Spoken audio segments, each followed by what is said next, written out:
Hello friends, hello everyone and welcome to Gradeup. A warm welcome from the team at Gradeup friends. A very warm welcome from Gradeup. I wish you everyone a very good afternoon friends. A very good afternoon to all of you from the team at Gradeup friends. So today we are going to discuss a passage based question on legal reasoning. The passage will give you certain information. The passage that you are going to read will provide certain information. Information relating to the Citizenship Amendment Act of 2019. So today we are going to have a passage. We will read the passage very carefully, and thereafter there will be certain questions we will thereafter discuss and solve them. Okay, so this is a question discussion on the new pattern of CLAT. The class that we are having right now relates to a new pattern question discussion for CLAT 2020 examination. A warm welcome to all of you to this session, friends. A warm welcome to all of you in this session, friends. Okay, so without wasting time, as you know, time is very precious. Let us start with today's class. Please read the passage very carefully. As I have already told you, the passage relates to the Citizenship Amendment Act of 2019. Am I clear?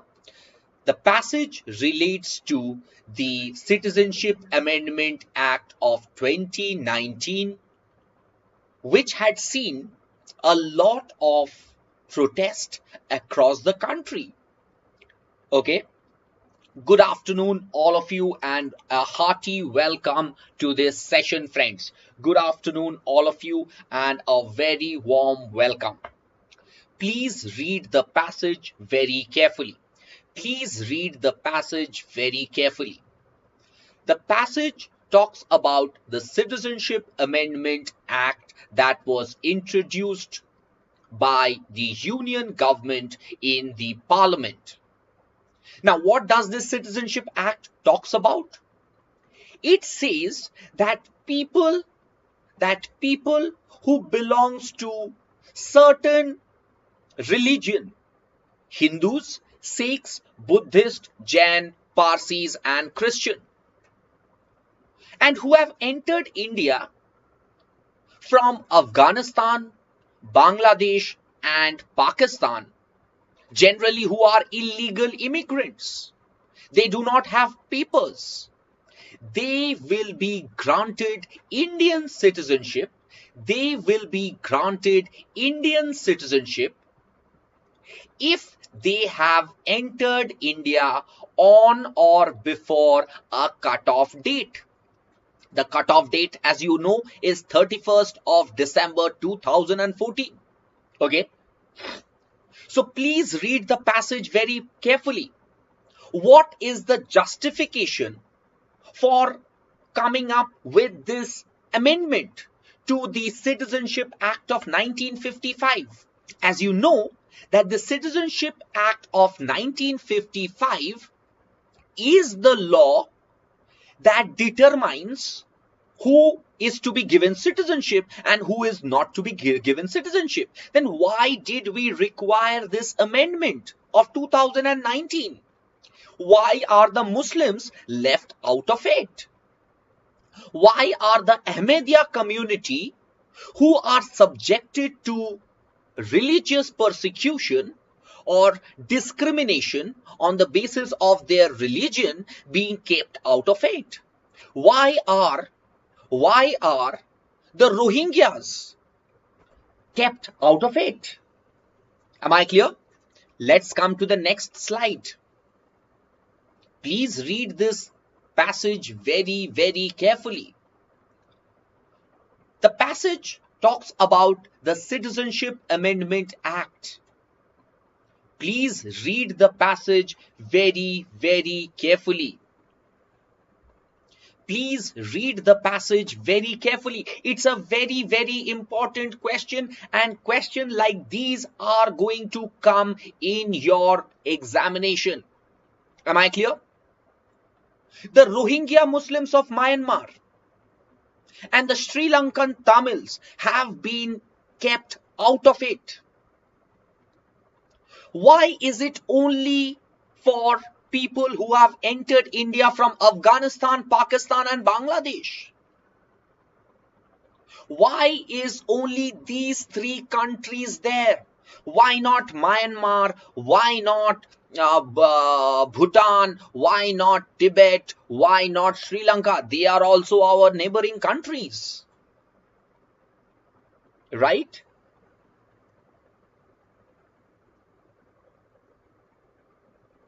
Am I clear, friends? Please read the passage very, very carefully.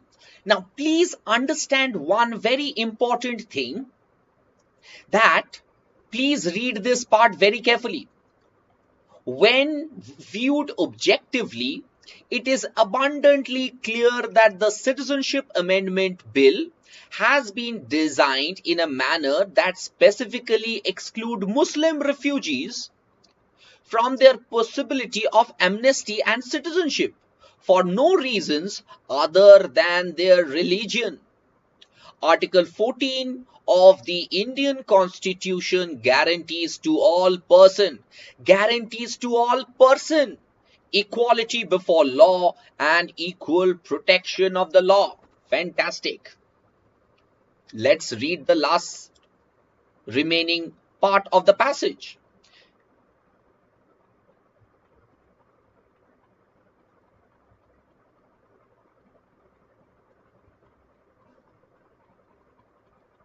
Now, please read this passage very carefully. Understand the fact that the Indian courts have held that Article 14, I will explain you what is Article 14. Article 14 simply gives you a fundamental right to equality. It says that every person should be treated equally. No person should be discriminated, either on the basis of caste, creed, religion, place of birth, language you speak, color of your skin, gender, as well as religion. Now, here is a particular law.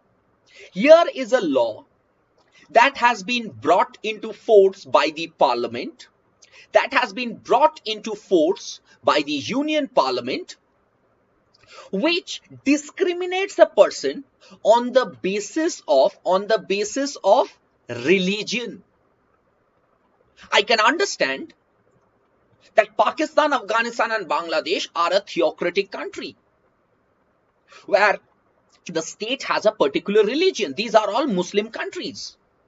But India is a secular country. India does not have any religion.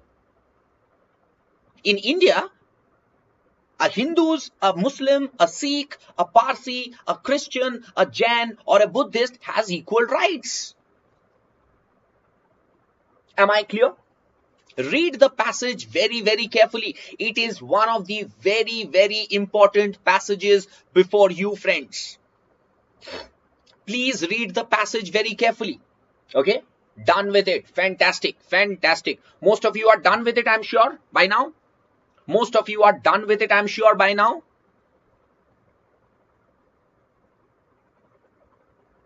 Okay? Fantastic. Let's come to question number 1. Let us read question number 1. According to the author, the principal reason for this act to be unconstitutional is what? Is it includes 3 countries which are arbitrary? Is it the NRC will be onerous on people? Or is it C, that it excludes Muslims out of the act, which is discriminatory? Or is it D, none of the above? It only includes 3 countries. Afghanistan, Pakistan, and Bangladesh. Is it discriminatory in that? Is it arbitrary? No. These are three Muslim countries. These are three Muslim theocratic countries. So option A goes away. For being unconstitutional, NRC is onerous on people? No, of course not. It excludes Muslim out of the act, which is discriminatory? Yes. Other religions are included, but only one particular religion is excluded out. All religions are included. For example, Parsis, Hindus, Jains, Buddhists, Christian, Sikhs. These 6 religions are included, but only Muslim community is excluded. So the correct answer to this question is definitely option C. Am I clear? Option C is the right answer because the act excludes the Muslim community. Fantastic, fantastic. All of you have given me the right answer. Fantastic. Let's go to question number 2. Let us read question number 2 very properly. Assuming that the government changes the above law to include all neighboring countries. It includes all neighboring countries of India as per the argument presented in the passage. The amendment law, will it be still arbitrary? Will the classification be unreasonable? Will the law be non-discriminatory? None of the above. Okay. Question number 2.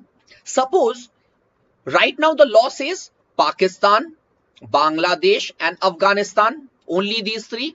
Suppose the new law amendment includes Pakistan, Bangladesh, Afghanistan, China, Bhutan, Nepal, Myanmar, Sri Lanka. Suppose all the neighboring states, okay, if I'm not wrong. If all these are neighboring states, Pakistan, Bangladesh, Afghanistan, China, Bhutan, Nepal, Myanmar, and Sri Lanka. Suppose all the states, all the neighboring states have been included, Will the law still be arbitrary? Or will the classification be reasonable? Or will the law be discriminatory? Yes, tell me. Think and then tell me. Isha Sinha says A, Prashant Raj says C, Rashmi says A, Saloni says C, Sunny Deol says C, Raj says C, Shivani says A, Kshitij says A. Okay. Fantastic. I'm getting a lot of answers. Yeah. Will the law still be arbitrary or not arbitrary? Yes, the law will still be arbitrary because non-exclusion of Muslims. Article 14 says that the state shall not differentiate a person on the basis of religion. Now, even if other countries are involved, even if other countries has been put under this bracket, even then the law is excluding the Muslim people. The law is excluding the Muslim people. Am I clear? Am I clear? Did you understand, friends?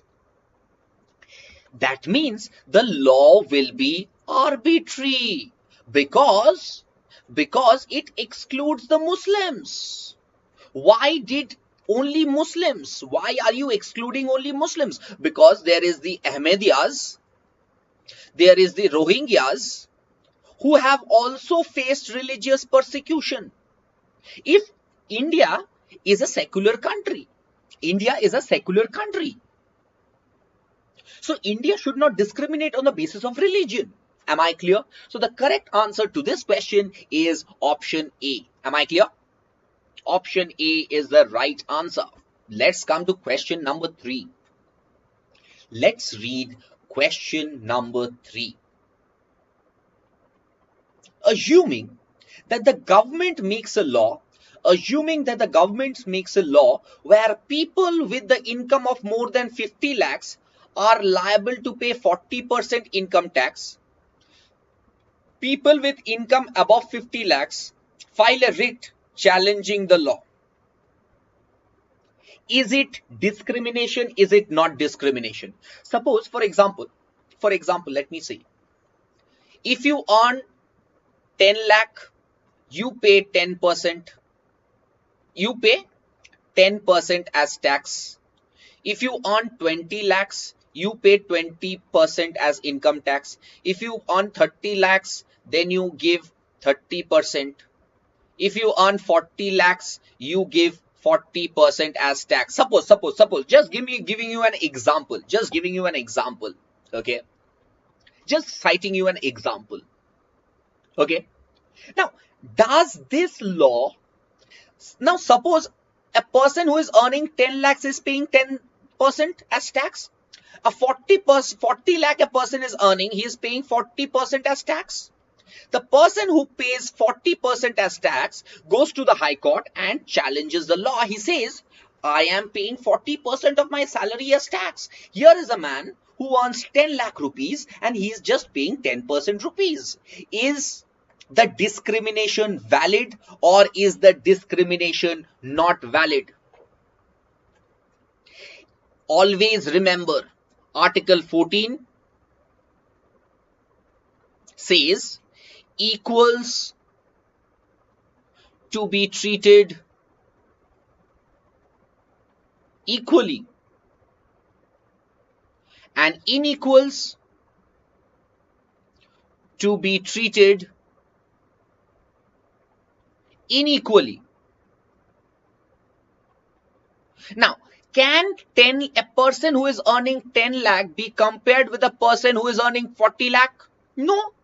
A person who is earning 40 lakh is different from a person who is earning 10 lakh. And henceforth, the law is absolutely within the bounds of Article 14. Am I clear? Option C is the right answer. Am I clear, friends? Did you understand?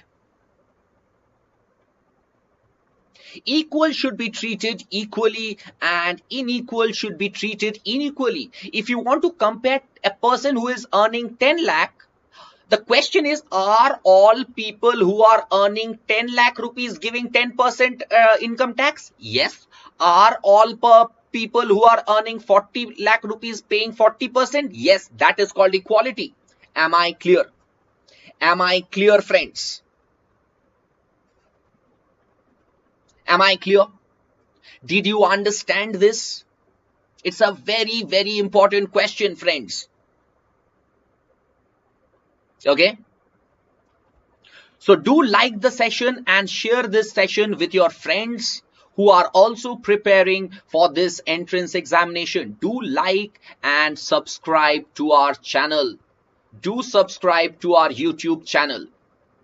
Up next, question number 4. The government makes a law that allows religious minorities,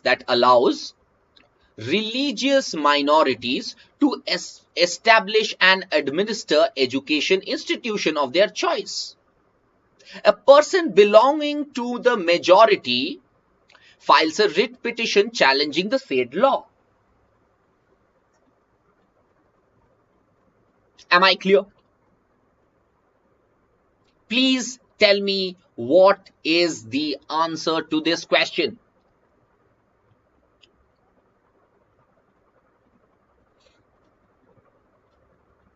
The action of the government will be struck down. The action of the government will be struck down. Instead of indulging in such discriminatory behavior, the government should be engaged in promoting social welfare for the society as a whole, or none of the above. Tell me what is the answer to this question. Does the passage talks about special rights that minorities have to establish and administer education institution? Of course, you might know it. There are particular articles under the fundamental right, that is under part 3 of the Indian Constitution. There are certain rights of minorities to establish and administer education institution. But does the passage anywhere talks about it? Does the passage anywhere talks about it? How do you know? How do you know? Do not use extra knowledge. You are not supposed to use extra knowledge. The passage does not anywhere talk about the fact that religious minorities has a right to establish and administer education institution. Of course, under the Constitution, there is a particular right. Under the Constitution of India, there is a particular right which provides minorities to establish and administer education institution. For example, you have St. Stephen's, you have Jamia Millia, you have Khalsa College, you have Aligarh Muslim University. I know that. But the passage does not talk about it. So the correct answer to your question will be none of the above. Very, very important. Am I clear? The passage does not talk about it. The passage does not talk about it. Okay. How do you know? These kind of question will come in your question paper, friends. So be very careful when you are writing answers to this question. Let's come to question number 5. Let's come to question number 5. Let's read question number 5. Assuming that India has only 3 religions and the government makes 3 separate sets of family laws for each religion based on their tradition and practices, will such law be considered constitutionally valid? Decide. Suppose for Hindus, there is a separate law. For Muslims, there are separate law. For Christians, there are separate law. Suppose India has hundreds of religion. Okay. Suppose in India, there are only 3 religions: Hindus, Muslims, and Christians. Okay. Suppose in India, there are 3 religions: Hindu, Muslims, and Christians. Okay. Now, for Hindus, the government has come up with a separate law. For Muslims, the government comes out with a separate law. For Christian, the government comes out with a separate law. Insofar as what is family law? What is family law? First, tell me, what is family law? Family law are those laws which relate to marriage, divorce, adoption, succession. Am I clear? So, laws relating to marriage, laws relating to divorce, laws relating to succession, laws relating to adoption. This is known as family law. Am I clear? Now, Government of India comes out with 3 laws. For Hindus, they say you can only have 1 wife. For Muslim, they say at a point in time you can have 3 wives. For Christian, they say you can have only 1 wife. Am I clear? Is it violative of a person's fundamental right? That is the precise question. No, the answer is, a lot of people have given me the right answer. This is not a violation of a fundamental right, because right to equality means Hindus should be treated, all Hindus should be treated alike, all Muslims should be treated alike, and all Christians should be treated alike.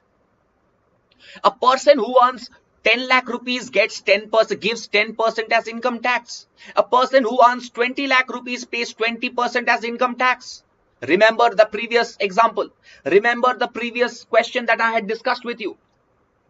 People who are Hindus, they have Hindu rights. People who are Muslims, they enjoy rights that are given to them under the Muslim law. People who are Christians have rights which are given under the Christian laws and traditions. Now, please understand that the government makes 3 separate sets of family laws for each religion based on their tradition and practice. Very, very important. They have taken into account their traditions and practice. So the correct answer to this question is option C. Am I clear?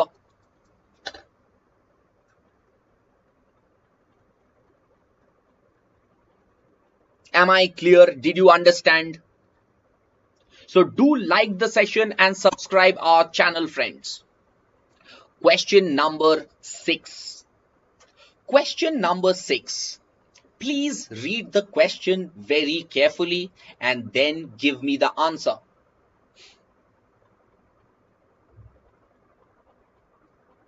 There are 3 religions in India. The census data reveals that divorce rate in one of those religions is sufficiently higher than the other 2 religions.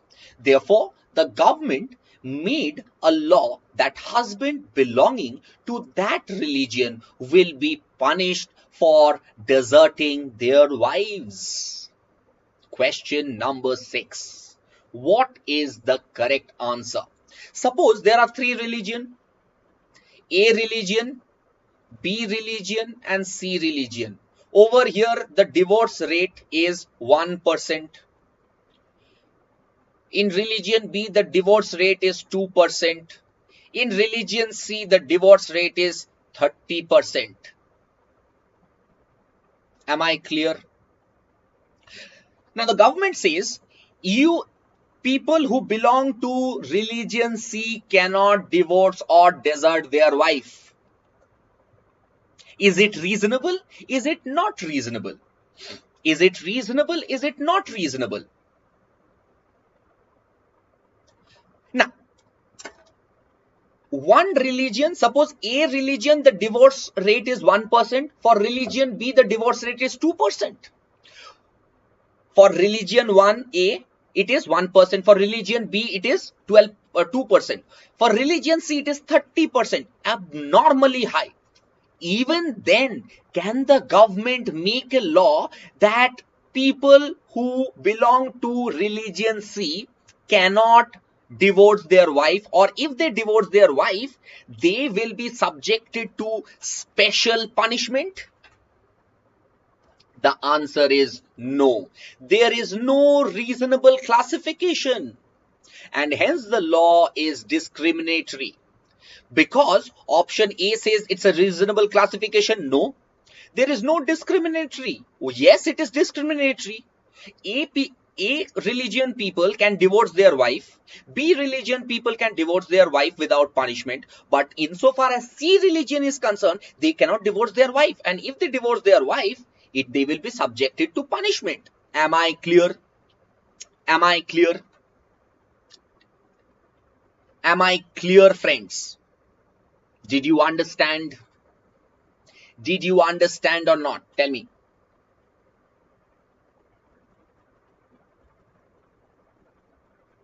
C is the correct answer.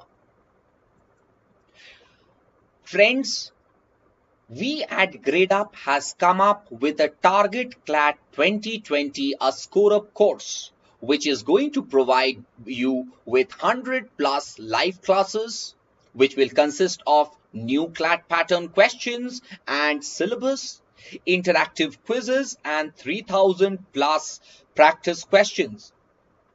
This Scoreup course will also have 12 plus mock test for ALET, SLAT, MHCET 5-year LLB exam. This course will also consist of topic-wise quizzes and PDFs for revision, and full coverage of your current affairs and legal knowledge. So those of you who haven't enrolled yourself for the course, please be fast. Please enroll yourself as soon as possible so that you prepare well for this examination, since you know that this examination is not a joyride. It is a difficult examination. It is, but I am not scaring you guys.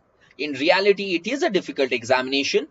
But if you prepare well for this examination, you can definitely crack a national law school. Friends, it gives me very happiness that we have come up with a Gradeup green card, which will provide access to all the 12 mock tests. This green card is valid for a period of 3 months, and the price right now, if you enroll yourself, is 699 rupees. If you buy the green card now, if you buy the Gradeup's green card, which will provide you all the mock tests, those of you who have enrolled for the course will get all these mock tests free, will get all these mock tests as a part of the course. But people who do not wish to join the course can also get these mock tests for a particular price. Am I clear? Please go to Gradeup's website, and from there the Gradeup's green card is available for all access to your mock test. Am I clear, friends? It's a very important mock test. Please apply so that you know what kind of questions you might be possibly asked in your examination. Okay, friends? So with this, we come to the end of today's class. With this, we come to the end of today's class. Thank you very much. Do like this session. Do subscribe for our YouTube channel, and definitely press the bell icon so that you do not miss on any notification for all our videos. Okay. So with this, we come to the end of today's class. Thank you very much. I wish you all the very best. Thank you. God bless you.